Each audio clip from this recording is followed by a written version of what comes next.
প্রিয় দর্শক আসসালামু আলাইকুম, welcome back to my channel. আজকে আপনাদের তৈরি করে দেখাবো ঘরে থাকা মশলা দিয়ে চিকেন ফ্রাই তৈরি করার সহজ একটি রেসিপি। চলুন তাহলে রেসিপিটি দেখে নিন। ভিডিওটি না টেনে সম্পূর্ণ দেখতে থাকেন।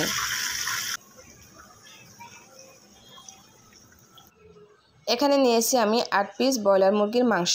তারপর দিয়ে দিচ্ছি আমি 1 চা চামচ করে আদা বাটা, জিরা বাটা, রসুন বাটা, কোয়ার্টার চা চামচ পরিমাণ গোলমরিচের গুঁড়া, 2 চা চামচ পরিমাণ সয়া সস। তারপর দিয়ে দিচ্ছি পরিমাণ মতো লবণ। লবণের পরিমাণটা একটু বুঝে দেবেন, কারণ সয়া সসে কিন্তু লবণ থাকে। তারপর দিয়ে দিচ্ছি আমি 2 চা চামচ পরিমাণ শুকনো মরিচের গুঁড়া।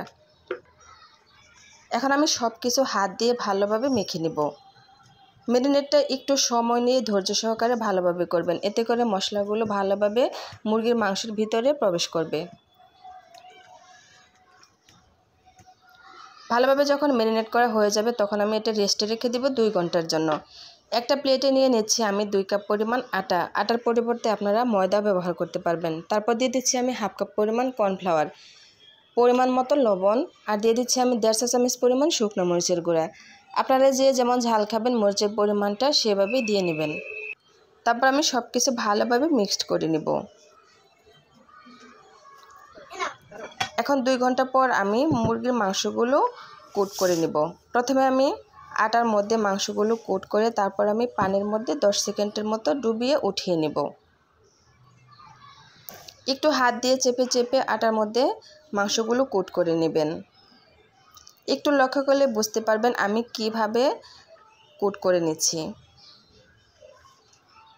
আবার আমি আটার মধ্যে হাত দিয়ে চেপে চেপে কোট করে নেব।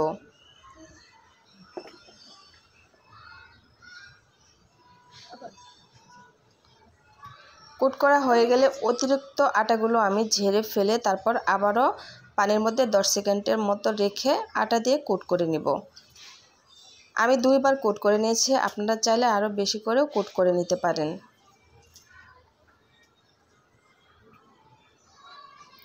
কোট করা হয়ে গেলে আমি অতিরিক্ত আটাগুলো ঝেড়ে ফেলে দিব।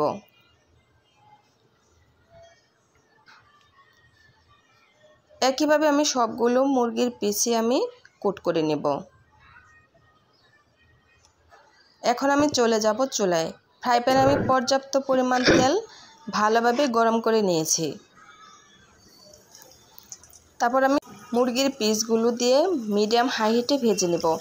একদম হাই হিটে ভাজতে যাবেন না, তাহলে কিন্তু উপরে কালার চলে আসবে আর ভিতরে কাঁচা থেকে যাবে।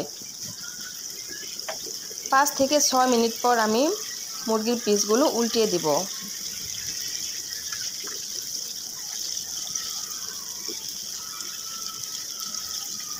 দশ থেকে 12 মিনিটের মতো সময় লেগেছে আমার এক একটা ভেজ ভাজতে।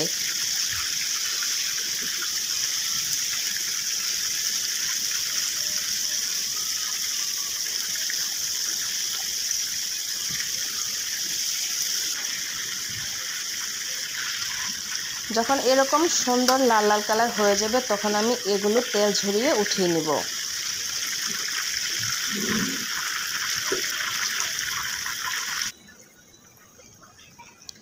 একইভাবে আমি বাকি মুরগির পিসগুলো ভেজে নেব। দেখেন একদম সহজভাবে ঘরে থাকা মশলা দিয়ে বানানো হয়ে গেল ফ্রাইড চিকেন। রেসিপিটা ভালো লাগলে অবশ্যই একটা লাইক আর কমেন্ট করে যাবেন। যারা এখনও আমার চ্যানেলটি সাবস্ক্রাইব করেনি প্লিজ আমার চ্যানেলটি সাবস্ক্রাইব করে দিবেন আর ফেসবুক পেজটি ফলো করে সঙ্গেই থাকবেন। ভালো থাকবেন, সুস্থ থাকবেন।